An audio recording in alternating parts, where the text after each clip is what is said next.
Hey guys.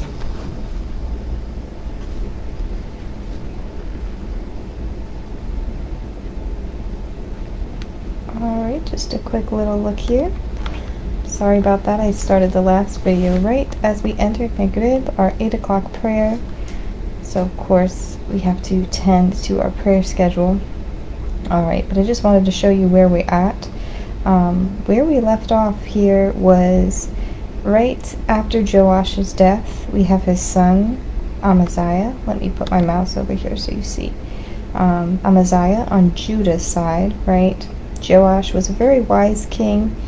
He was assassinated actually despite his wisdom and despite his good decision making and appeasing the eyes of the Lord. The people are up in arms, and we're going to learn about why.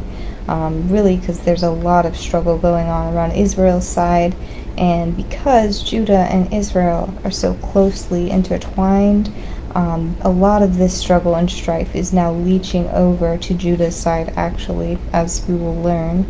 But we have Amaziah now reigning where we left off. And then we also have Jehoash, okay, which is the son of Jehoaz.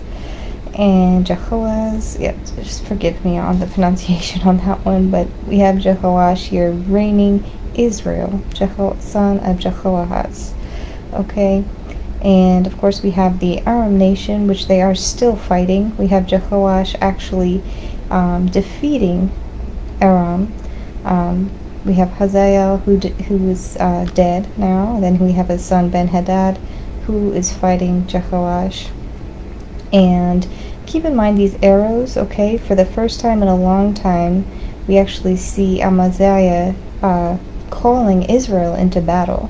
Because like I said, the tensions from Israel's side, they're just spilling right over into Judah, and Judah was not really having it. So Amaziah actually declared a bit of a battle with Israel for the first time.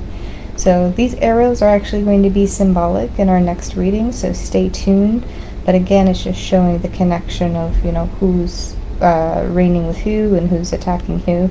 So Amaziah and then Jehoash attacking Aram through Ben-Hadad, son of Hazael.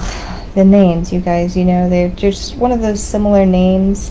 We are going to maybe discuss the significance of how we do have the same names.